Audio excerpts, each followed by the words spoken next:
All right, so again, welcome and thank you, DPAC, Surrey School District, for taking the time to learn about mental health because it's so important, I think, for you as parents. And I am going to focus on the parents and then get into the resources, but I'm going to focus on the parent part because I too am a parent. I have two, let's get to the next slide, two young kids. We actually in the Burnaby School District because that's where I live. And I'm a husband to Michelle. I'm a father to Madeline and Spencer, and grade 1 and grade 5 respectively. They just did the jump rope for heart. They're doing that tomorrow, and they're raising the money for Heart and Stroke Foundation right now. I'm a district principal in the Education Services Specialty Programs portfolio, which means I run all the programs for at-risk and vulnerable youth. I'm the district representative for mental health and wellness, but doing so cross departmental, but also cross ministry. We work a lot with Fraser Health in developing resources and doing things in the schools about mental health and wellness and physical wellness as well. So I work with all the different departments in our district to do that. It's not just me by myself. Those are the degrees that I have. I have a bachelor's and master's, and I have a doctorate in education from Simon & Fraser. I'm also, just as you know, just so you know, an instructor at Trinity Western University. I teach transformative classrooms, intercultural communication and facilitation to students all over the world. And so that's what I do. And that's, a little bit about me. If you want to know more about me personally, that's the website that has my profile and the blog that I write from time to time. But the majority of my work, 99.9% of my work is with the district, and I'm proud and happy to be here. But as you can see, the number one thing for me is my family. And that's why I think it's such an important thing to look at the notion of mental health, the idea of the role it plays in our kids' lives, and then how we as parents can respond. I think that's the key. You'll be hearing from Kelty Mental Health tomorrow, as Rena mentioned, and they're going to talk about the resources tomorrow. And that's one of the 3 links that I have to show you at the end of this presentation. But also, in this presentation, I do want to talk a bit about mental health. Some of you probably know a lot more than me. Some of you are likely medical professionals, whether you're watching this now or watching this later on a recording.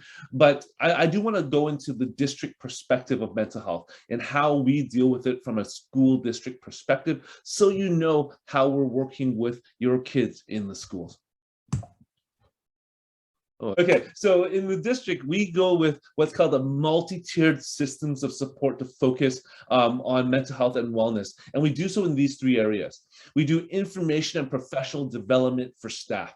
So one thing that we move on in the district is making sure our staff are well equipped to deal with mental health and wellness. Because if you're sending your kids to our schools for 6, 7, 8, 9 hours a day, depending if they're in extracurricular activities, which are now allowed, which is awesome, right? We want to make sure our staff are well equipped to deal with issues. And we have things like sessions for our staff through health and safety, through professional development that we do once a month that's hosted on our district mental health YouTube channel. We do a lot of professional development for staff. When we were able, we send people to conferences. We do mental health first aid training. All of the different ways that staff can work with our students on mental health and wellness. Because again, if you don't train the staff, how can they take care of the students, right? The second thing is, of course, education and strategies for students. We really want to make sure our students are well aware of mental health issues, mental health problems that could come up, and diagnoses that can come up as they live day to day in the schools. And we want to make sure they have the strategies to be resilient to deal with those things. And finally, of course, support and care for families. Presentations like this are part of that, but we also, through our schools, try our best to help our schools reach out to families and to be able to have our families feel supported, especially those who are more vulnerable or at risk of mental health issues. So I'm not talking about economics or where you live, but there are a lot of families, especially the really busy families, that are more susceptible to mental health and wellness issues if their family's really, really busy, right? And I'm going to go into, as parents, what we can do, because I know that sometimes these presentations focus a lot on resources, but not really what you can do as a parent. So I'm going to go into that a little bit today. But one thing we do focus on is support and care for families, and presentations like this. I think Rena, I ran to you at a parking lot at DEC, and you said, "Hey, do you want to do a presentation?" I said, "Yes, no problem." And I think Rena, I met you when you were the vice president of DPAC, and now you're the president. And I'm glad we exchanged cards and numbers, and that we could you could bring me here today to talk to all the parents in the district.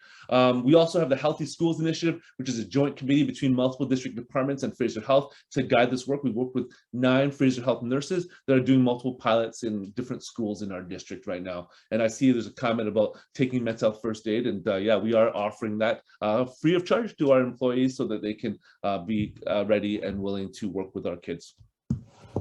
So if you want a visual of what that looks like, here is the visual of the different types of support we have. I'm not going to spend a lot of time on this, but tier 1 is just the supports that are available in school. Tier 2 is some of the the more intense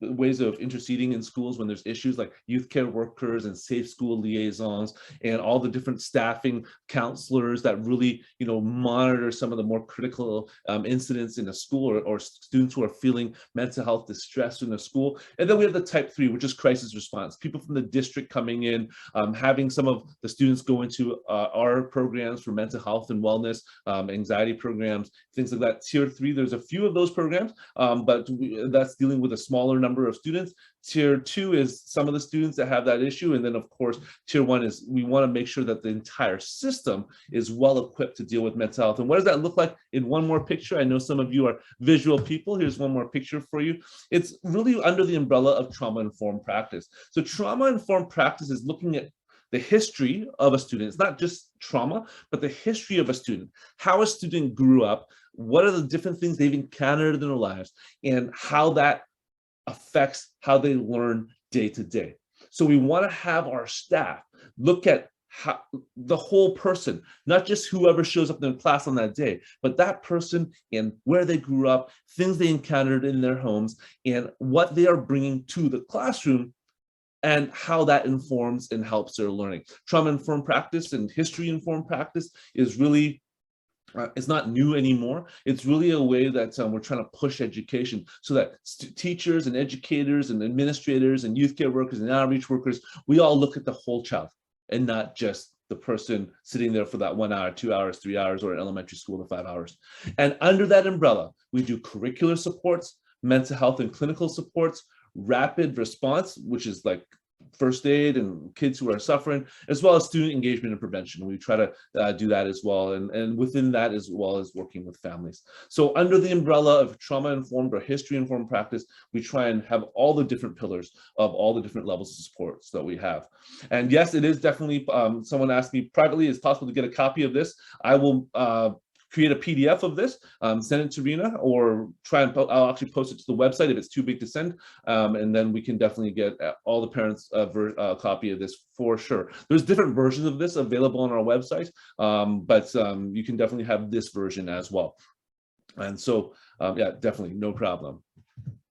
Are there any questions? I just want to pause for some questions. Any questions about, how just sort of the direction of the district, because I'm now going to get into like what is health, mental health a bit, but the direction of the district is to make sure we work with our teachers, students, and families. Any questions about that?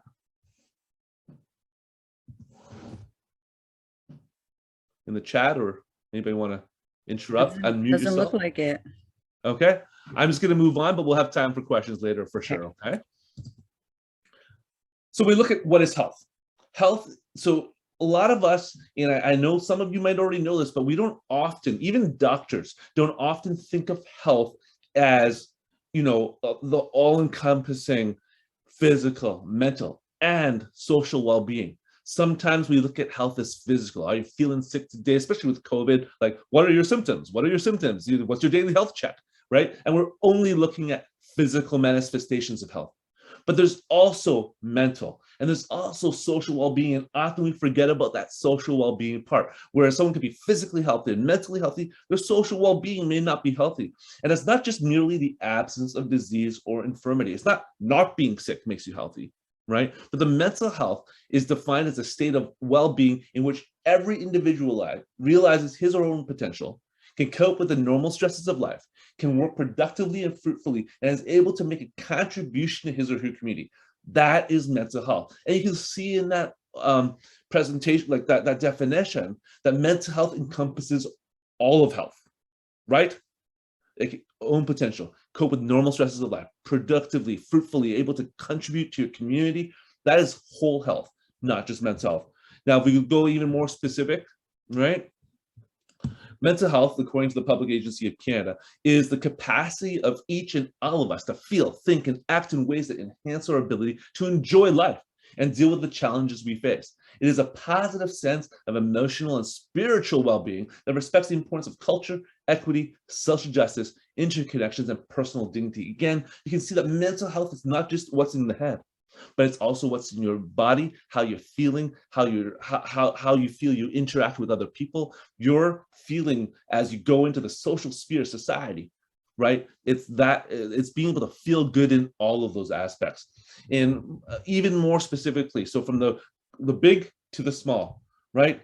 What are mental health problems and disorders? Well, mental health problem is a broader term that includes both mental disorders and symptoms of mental health disorders, which may not be severe enough to warrant a diagnosis of a mental disorder. But there's also the mental disorder, which causes major changes in a person's thinking, emotional state, and behavior, and disrupts the person's ability to work and carry out their usual personal relationships. So it's really, right, if I want to define it, it's a triangle, another visual. And this is Dr. Stan Kuchers from, it's actually called Mental Health and Anxiety now.org, but teenmentalhealth.org, you type in that, it'll still get you to the right site. And it talks about the interrelation of mental health. And the best way to think about this as you look at this triangle is think of this like a cold, right? We just had COVID, you know what the symptoms of a cold are, right? Right? So you look at the blue, that's when you're totally healthy, you don't have a cold. Or with mental health, you don't have mental health issues. Then the green, you're in a little bit of mental distress. So what's that like? If I talk about physical health, that's if you're sneezing a little bit, or if you got a little bit of a tickle, or you got a bit of a cough, you know something's coming, right? You look at mental health, similarly, upset, annoyed, sad, unhappy, disappointed. Feelings that we all feel all the time, right?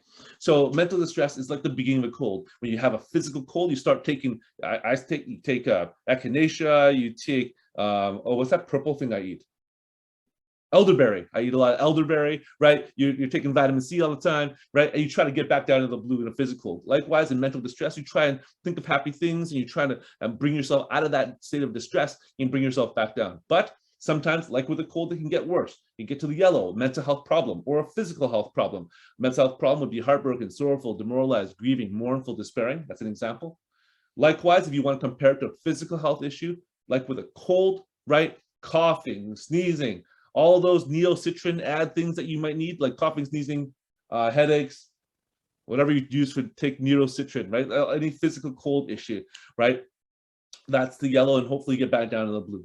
And then finally is mental disorder or illness, right? And that's sometimes a full-blown flu. You're lying in bed, you got a fever, you're just lying there, you can't really move, you're drinking soup, right? And you're watching Netflix all day, right? So that's a physical disorder. Mental health disorder, same thing. You can't really bring yourself to come out of your mental illness. You actually need medical intervention to be able to come back down to the blue, right? So visually, this goes from mental wellness to mental disorder, like it would with a physical cold. So for those of you who have to think visually, or think, how does this look physically, right? If you think of having a cold, it's like having a really bad cold. But starting off from very little, like low symptoms to high symptoms. Same thing for mental health, low symptoms to high symptoms, right? So not everyone who's depressed is in mental disorder. Sometimes it's just the stress, sometimes it's just a problem, right? So really it's about gauging and understanding how to gauge what that distress is, okay? And if we look at, just a brief thing on adverse childhood experiences, sometimes mental health disorders can come from adverse childhood experiences, such as abuse, neglect, household adversity. I'm not going to go into all of this right now. I could spend a whole hour talking about ACEs and about adverse child experiences. We could all do a ACEs test and see where we all stand and lie. But just suffice to say that trauma in one's youth or trauma in one's house can definitely affect one's mental health.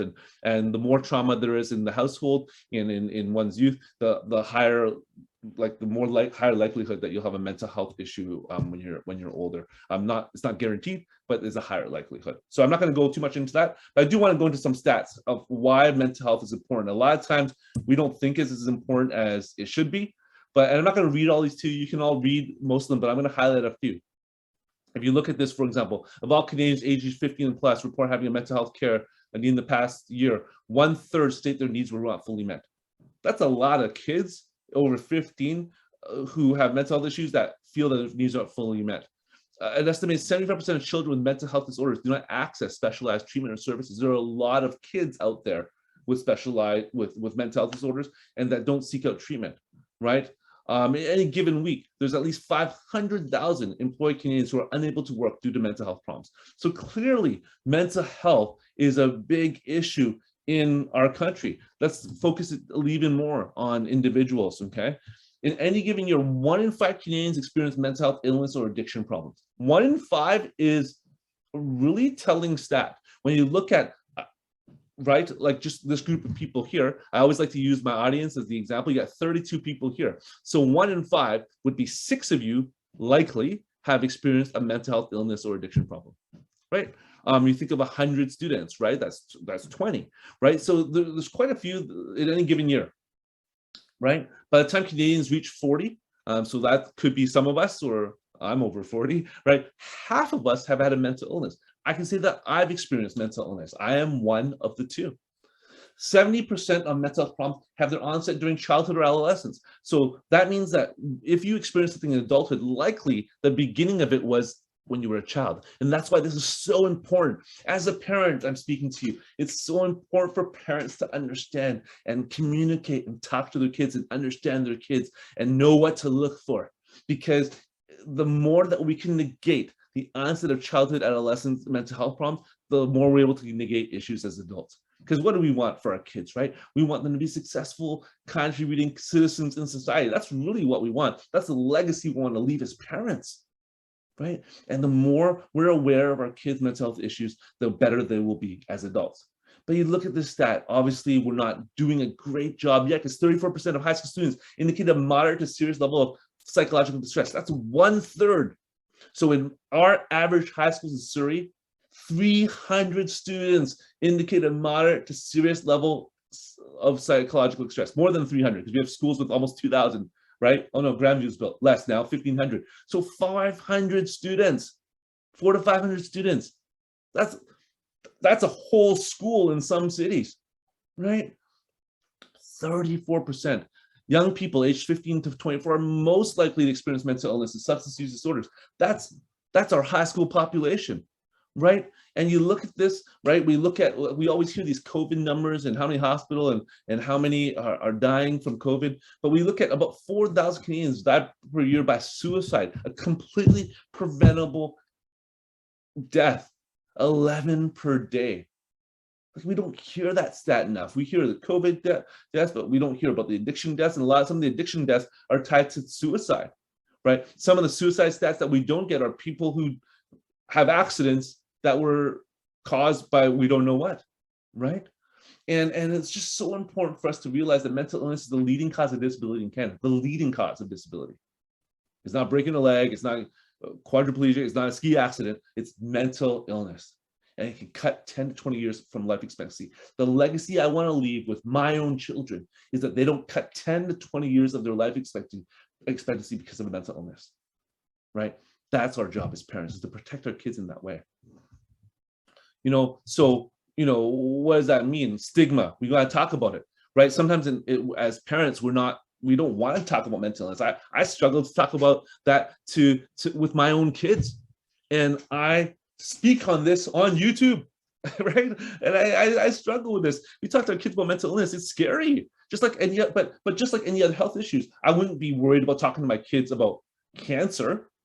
I wouldn't be like, my kids just did jump rope for heart, and their grandmother, my mother, and my grandmother died. My mother died of a heart attack in a day. My grandmother died of a stroke in a day. So I would never think of saying, oh, heart disease, another excuse for lazy people not to work. I would never say that. My kids just raised $2,000 for Jump Rope for Heart.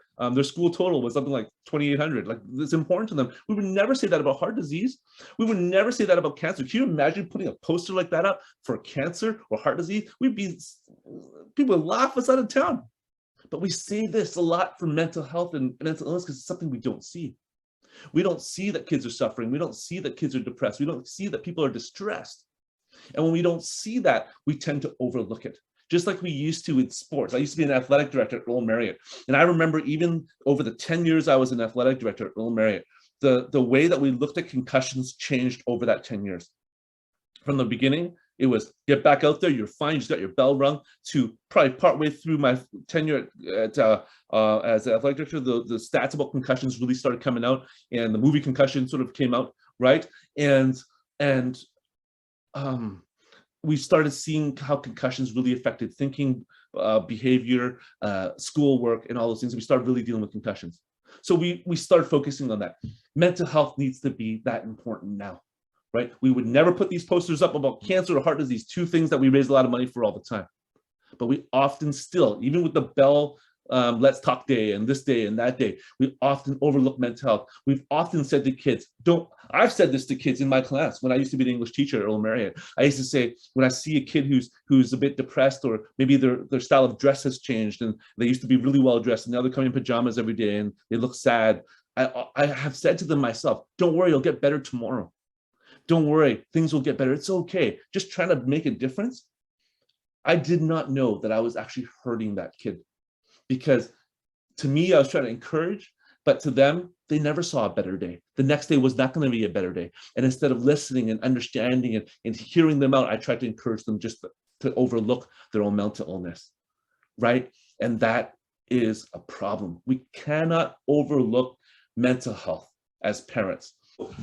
There's a little bit of levity, but also an example of what you can do, right? As parents, the biggest question I get is, what can I do? What can I do?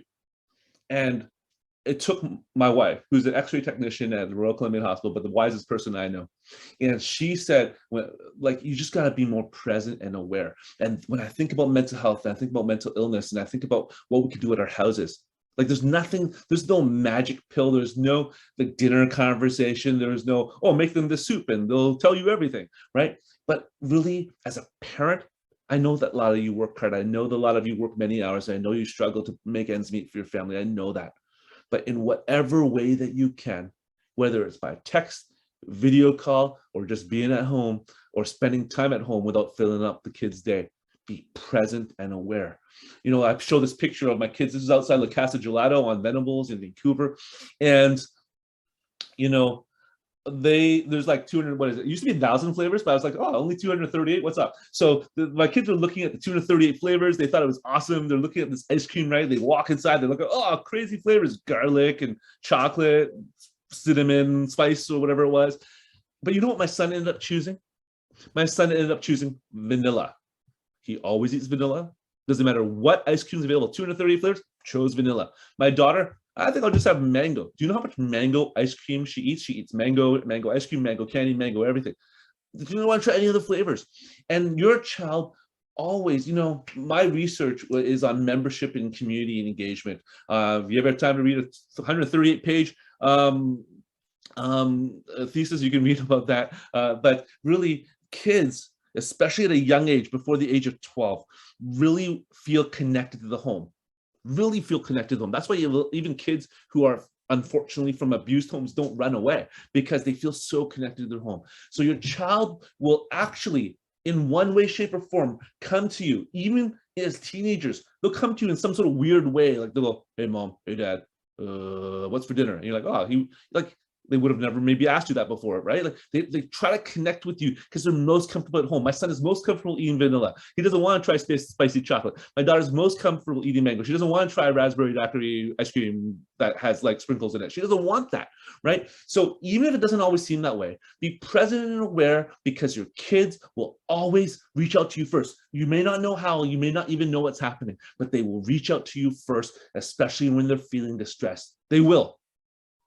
Because that's in the DNA of kids, especially the younger ones, right? So they might come to you in the form of, for example, you might notice a stomach ache, erratic behavior, emotional responses, appearing withdrawn, right? But they will do that in front of you more than they will anywhere else. They may have a difficult, like they make, like, you know, they may have erratic behavior. They may be tired all the time. They may have sick, like headaches. You might say, Mom, I got a headache, got a stomachache. I don't know what's wrong.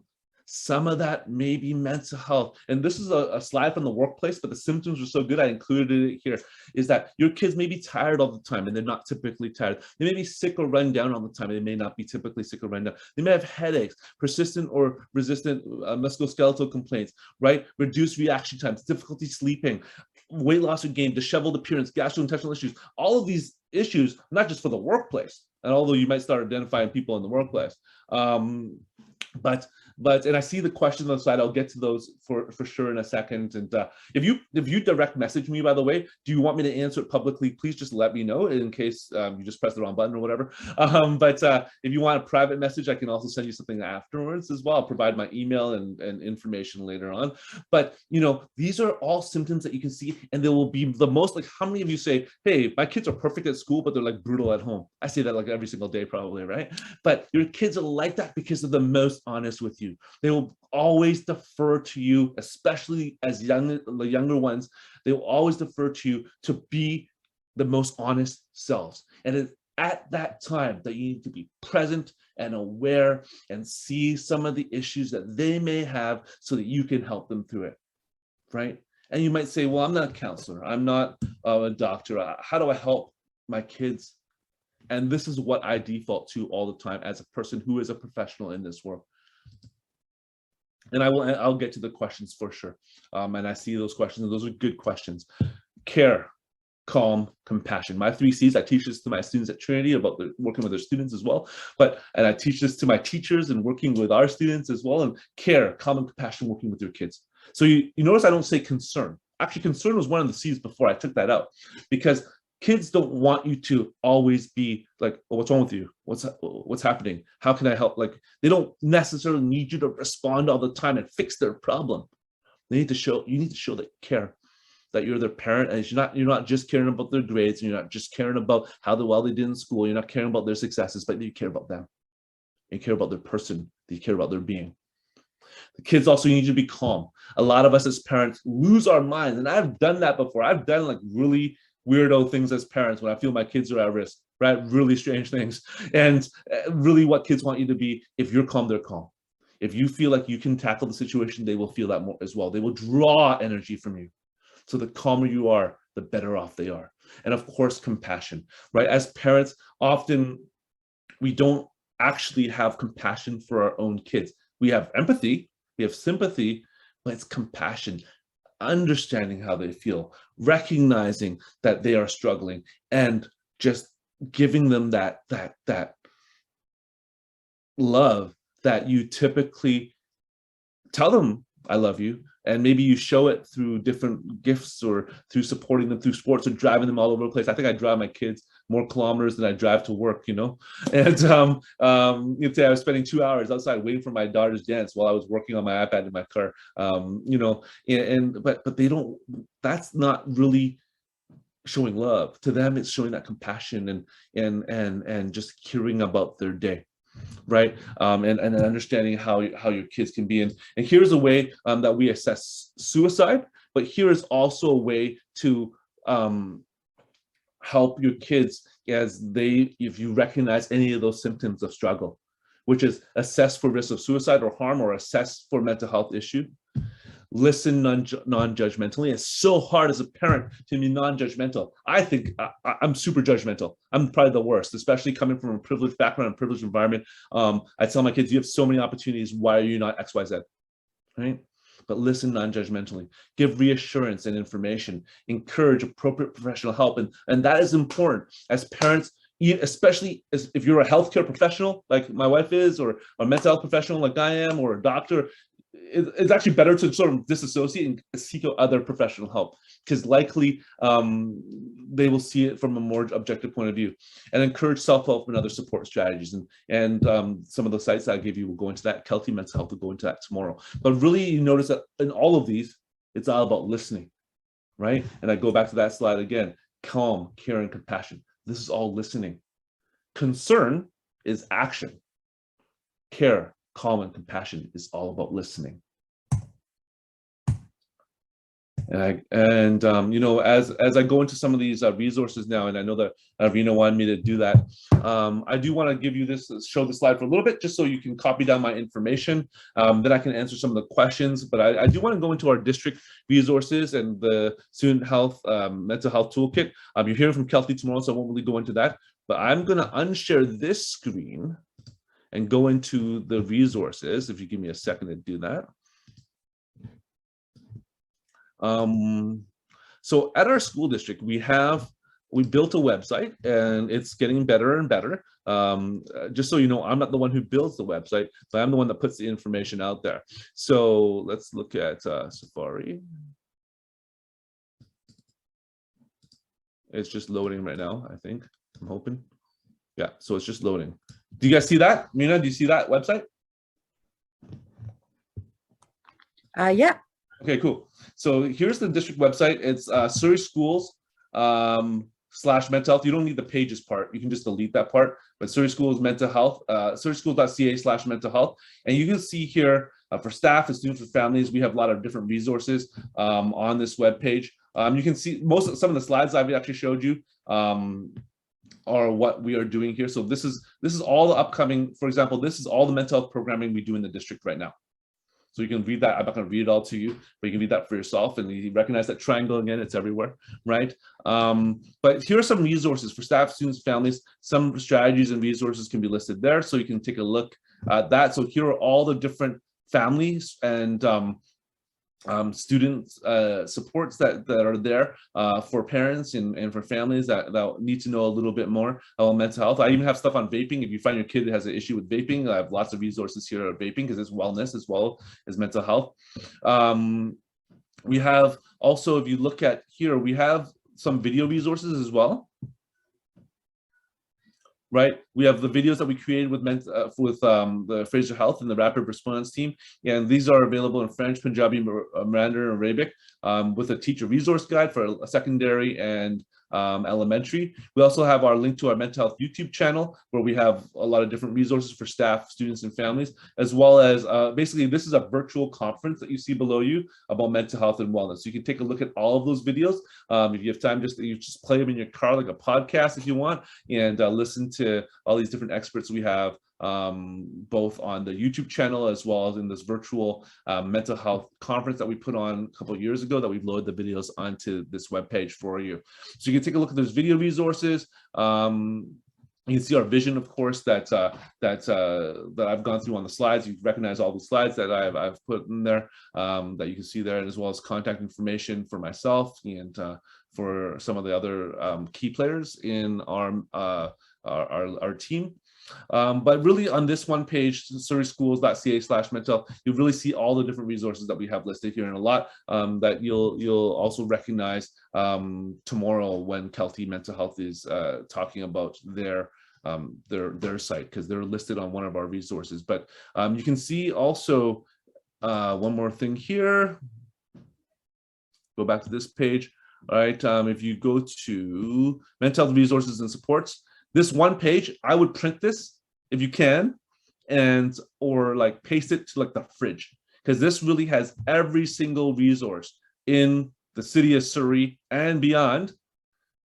Whatever resource you need for whatever you need for mental health and wellness, it's all here.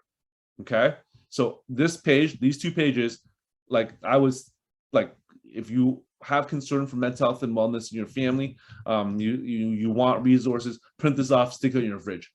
Okay, and this is built for that. It's made to print off and put on your fridge. So those are the mental health and resources that we have in our district. Again, I'll give you time to peruse that. I don't want to take a ton of time, because I do want to ask get some questions. But there's also another resource here that's been quite good. We have partnered with the Stigma Free Society, and we worked with them to create this mental health toolkit for teens and for youth, grades 4 to 7. They're working on stuff for younger kids, but you can go to Parents and Guardians and you can see resources for them. So I'm just going to click on one of them. They're very similar. So Parents and Guardians for teens, right? You'll see that like some cartoons, videos, different sections about talking to your youth about mental health, what happens if your child's diagnosed with mental health.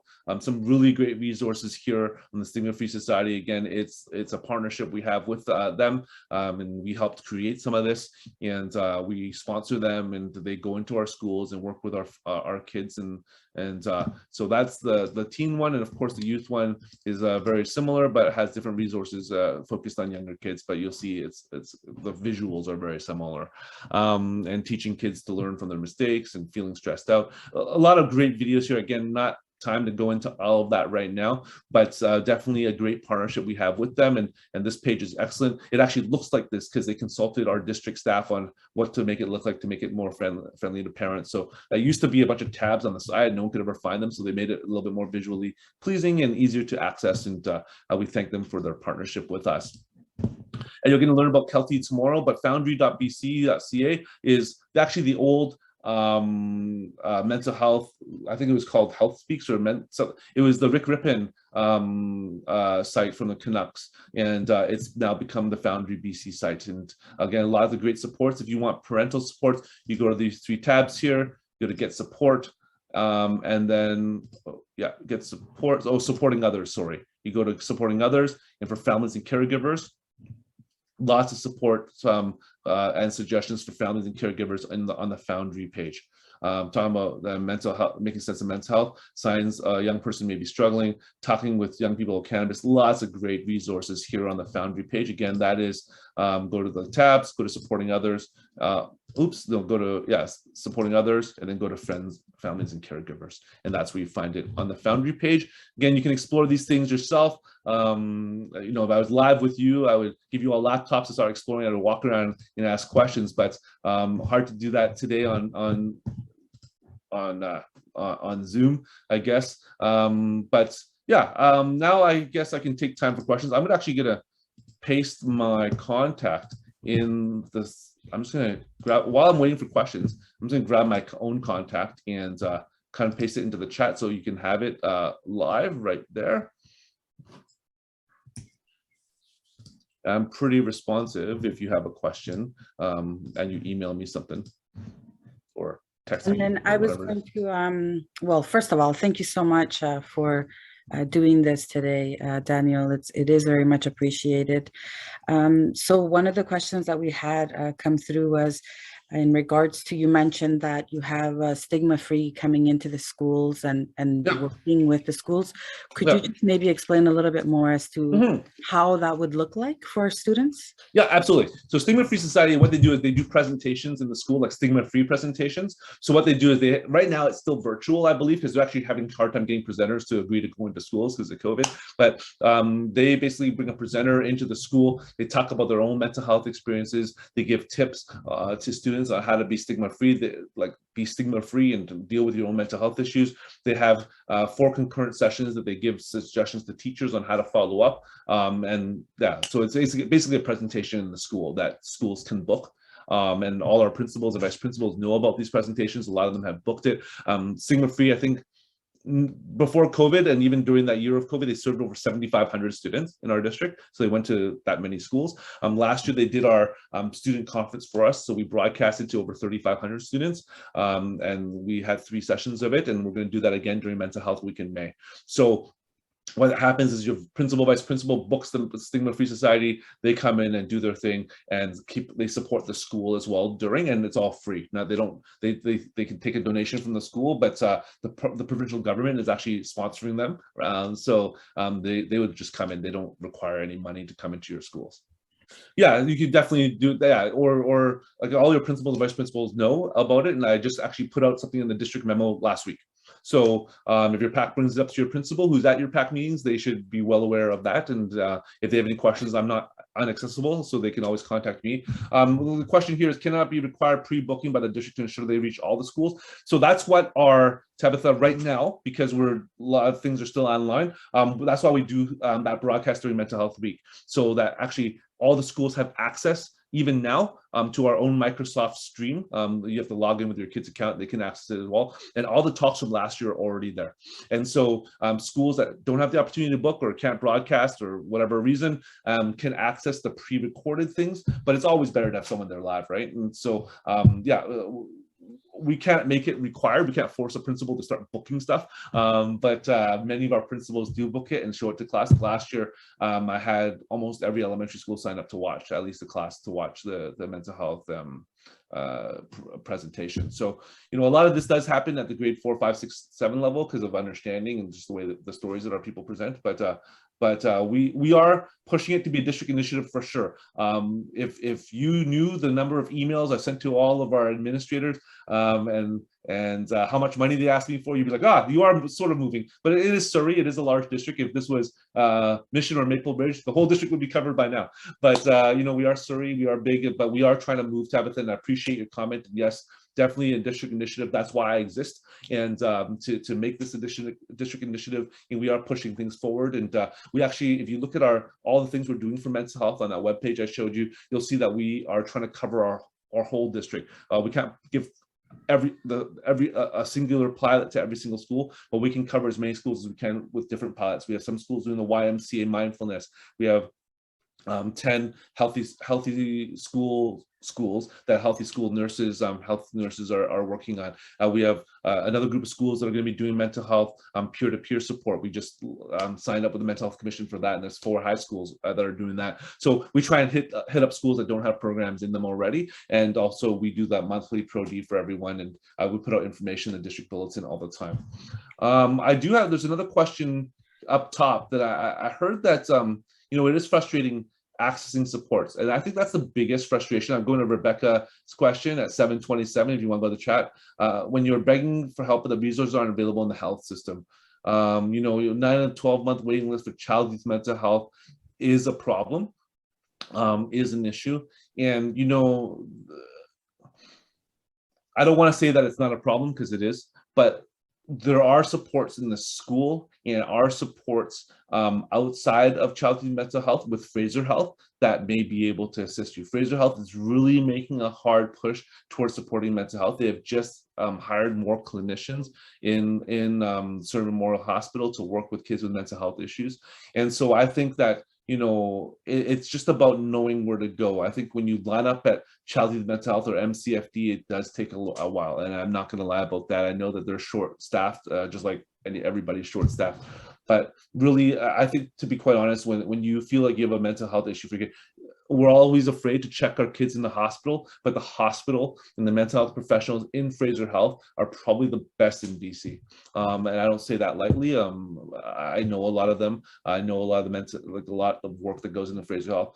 And not saying that child youth mental health or MCFD or the provincial standard is not working, but I know that Fraser Health, specifically for City of Surrey, is very, very keen on focusing on mental health supports for young people. And so if you feel like your child is suicidal or has a mental health concern, like, please go to Surrey Memorial, please go to the hospital, please check them in and push as parents for support. You know, whenever I deal with parents that some people would say, oh, these parents are so angry, why are they like yelling at us for their kid? You know what I say back often, the advice I give to a lot of people, and I say this to parents as well, and some of you might have heard it from me if your kids are in any of my programs, is that I want you to fight for your kid.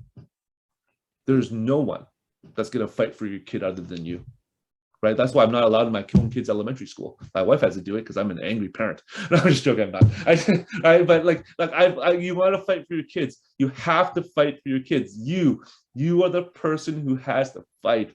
And yeah, the resources are slim. Yes, they're low staffed in certain places, but checking your kid into hospital is important. Fighting for your kid and letting them know that they're having these symptoms. And sometimes it's just recognizing the symptoms, right? Sometimes parents check their kid in the hospital, like, oh, they seem fine. And then now they're like this. Well, of course, they're going to, maybe the medical professional is going to say, oh, it's a one-off. But if you can be aware, right? Be aware that, hey, my kid's been, you know, sort of hiding in the room. Like, that's really uncharacteristic. It's not because they're a teenager. They're not talking to me anymore. They always look distressed. They're just huddled with their phone like Gollum and just crying over it. They don't understand, right? Like documenting some of these issues, and or at very least remembering them, give the medical professional somewhere to start from. Right? If you are aware and you be present and you have that care and compassion and that calm about you to be able to document things, we're not saying that as parents you got to solve all of the problems, because we can't. But have the information so the medical professionals can do that with you. Right? Don't be afraid of the hospital. Don't be afraid of the clinician. Don't be afraid of the psychiatrist. These people are there to help your kids. And I know that it's frustrating. I know that it's hard. But again, just so you know, that Fraser Health is pushing towards more mental health supports. Again, they've actually doubled the number of nurses that are going to school. So I've actually doubled the number of schools that get health pilots. I've included some secondary schools in there as well, right? So there are a lot of things happening, and especially the younger age. In fact, the younger age, and I see Tabitha's comment earlier from 726. A lot of being done in the adult later years, but we actually need to do a lot more elementary. And that's true. More early interventions. The younger you can work with the kids, the better. So we're really focusing on that in our district. And yes, Tabitha, that is our district initiative, to focus on early intervention and younger kids. That's sort of what's coming. Yes, advocate. Yeah, no one else is going to fight for your kid other than you. I'm not ashamed to say that. Some principals, even if especially if you're on this chat and like, oh, what's Daniel talking about? Why would you say that? But it's true.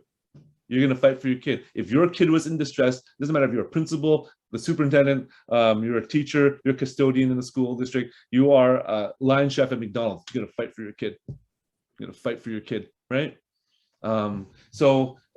Let's go to Michelle. She speak to the CD Top program for elementary kids. So CD Top is a collaboration. I run that program. It's a collaboration with Child Youth Mental Health, although we're doing a little bit more without Child Youth Mental Health now because they don't have staff. So what it is kids with diagnosed mental health issues that are working primarily with a clinician from Child Youth Mental Health, although we're, again, starting to do some work without childhood mental health, but they're on the waiting list for it, is we actually send a youth care worker who is specialized in mental health and wellness. We send in an EA, and they go in and work with the kids a couple times a week, and to work with the teacher on strategies on working through mental health issues. We typically work with the clinician because our youth care workers work hand in hand with the clinician to be able to implement some of those strategies in the school.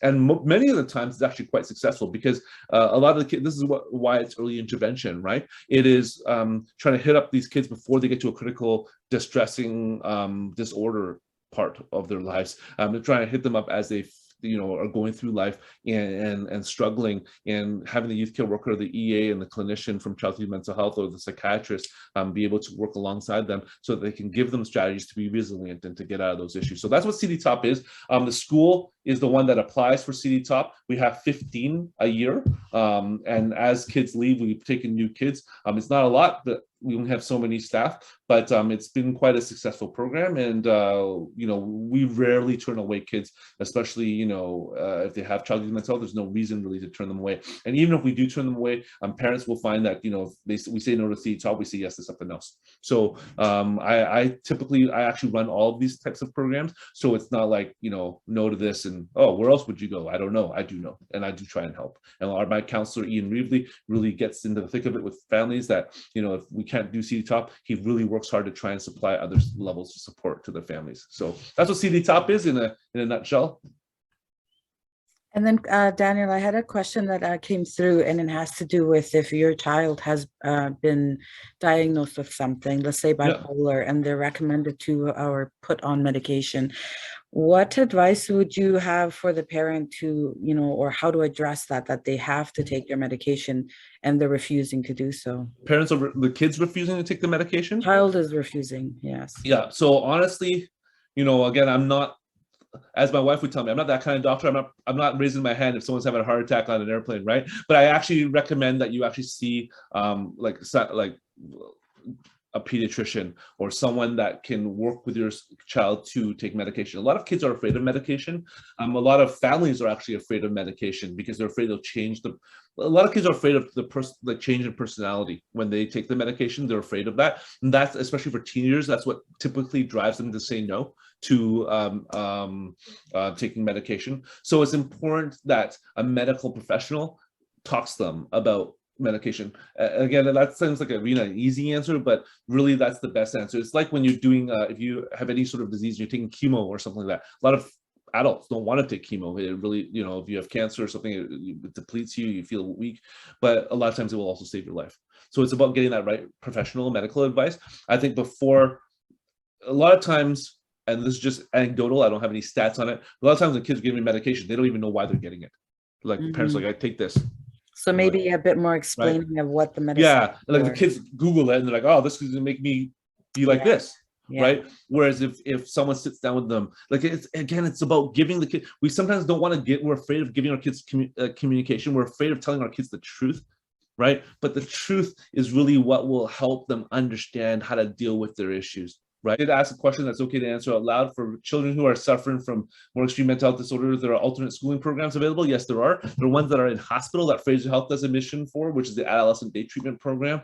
If you go to educationservicesschool.ca, I'll type that in there eventually in the chat. That's actually all the programs I oversee, and there's descriptions of all of them there. But some of them are Fraser Health initiated, and so again, hospital is really important. There are programs. I also have different anxiety programs. Those are all referrals done through the school. So again, I will say this, even though I run all these programs, being out of high school and being in a specialized program out of a high school, and I see there's a question about the HOPE program, and I'll answer that in a minute, right? But being out of the high school is the last resort, because the community high school is where the kids feel more comfortable. They may not seem like it, but it's statistically true. And kids want to be in their community, they want to be with their friends, even if they don't show it that often, just like the kids want to be with their families. Kids look for communities that look like their families, and they look towards the community school for that. So kids being out of school is often the last resort. In fact, we spend more time trying to chase the kids who don't want to come to our specialized programs than we do with some of the kids in our specialized programs. Because a lot of times, imagine if you're kicked out of school 2 or 3 different times, right? Are you going to want to go to like another specialized program somewhere else in the district where you have to be bused to? The likelihood of that is actually quite low, right? We do have HOPE programs, and my goal is to build more HOPE programs in schools. But again, we need to have the funding to do that. But HOPE programs are for kids who have, and there was a question about that, so I'm answering this concurrently, is that there are HOPE programs for kids with diagnosed anxiety, who are working with mental health professionals, who can also, the kids are able to attend regular school. So the whole program is not a program in a school where kids are in that program all day, every day, and sitting with that teacher the whole time. They have, what it is basically like learning support, LST. It's learning support, but for kids with anxiety, with diagnosed anxiety, who are already in some sort of medical treatment of some kind, right? What it is if the kid's sitting in chemistry class or English class or social studies class, and they feel anxiety, or they feel like this socially super uncomfortable, like they would with LST, if they were struggling with learning, they would go to the HOPE room. Sometimes some kids get a whole HOPE block, and they're in there because they have a hard time transitioning to regular school. So they would have 3 blocks and then a HOPE block. The HOPE block, they would cover one whole subject in that block with the teacher. But the goal is to transition every kid into regular class. Our hope is by second semester, the end of the semester, the HOPE room is empty all the time, that the kids are in regular class. Like that's actually probably the best way. Before I started, there was only 1 HOPE program, and now there are 4. We have one at Tamanois, one at Inver, one at Elgin, and one at Clayton Heights. But we're looking to build more models of that, and looking to because it does work. But it's just about being able to staff it, and all those fun things that come with district budget priorities. And so, but working with mental health is our district priority. That's why we have so many pilots, so many programs, so many things going into different schools. And we have 1 HOPE program in 4 of 6 zones, and we're looking to do some more. But it is a program that works, and it is a program that's helpful to kids, but it's not one that kids live in. They don't stay there the whole time. The goal is to actually get them out into the regular school. The whole program at Frankfurt, yeah, you can ask your student. Like, the whole program is actually at Enver, which is like 5 streets from Frankfurt. So, if there's an issue, you can, and I realize Rebecca has published to everyone, so I'll reply. You can ask your school to make a referral to Frankfurt, to Enver, sorry.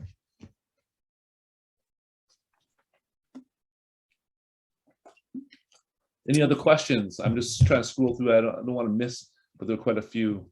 Yeah, I'm not seeing it. This other one is more like a comment, but I'm not seeing actual questions. So there is one thing that I did want to bring to your attention, okay? Because Absolutely.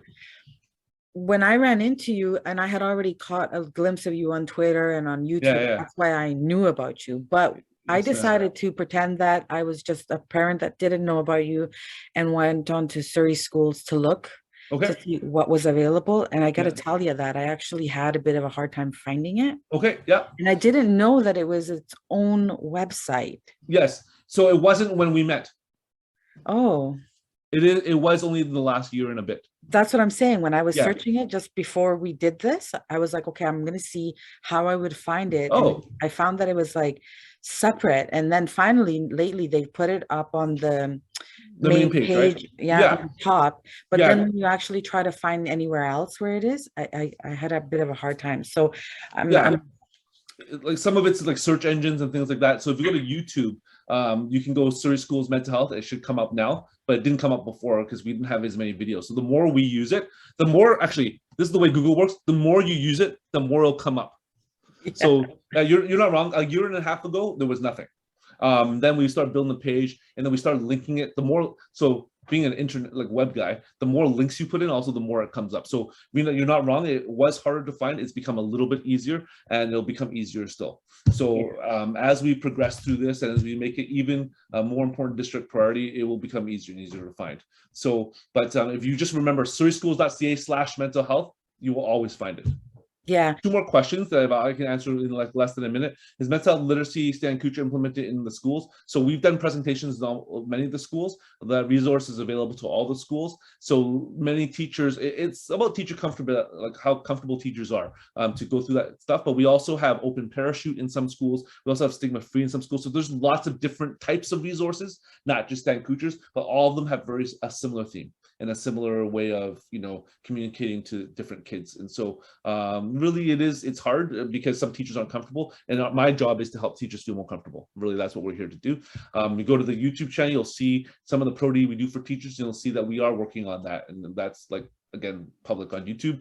And thank you, Patricia Novak, for your comment there. We're trying. Like, we're not perfect. I'm going to be the first to say we're not perfect, and we're still struggling to get there. To do in a large district, it's hard to do, but we are. I was just on a provincial meeting earlier today, and not to brag, but I think that Surrey is one of the top in the province for how we deal with mental health. We have way more resources than many other districts, including Vancouver, many other districts, and we want to make sure that you as parents know that they are there. I know, again, they're harder to Google, harder to find. We're trying to make it easier, but resources are there, and we're there for you and your families for sure. I will say, No, of course not. say that if you folks want programming in your schools, talk to your principal. They can advocate to me, and I will advocate to senior team. I will always fight for more for families, and I will always put more in schools. That is literally my job, is to put programs in schools. So I will never not fight for that, Rita. I promise you. So if you ask for it in your capacity and that message gets to me, I will always fight for it.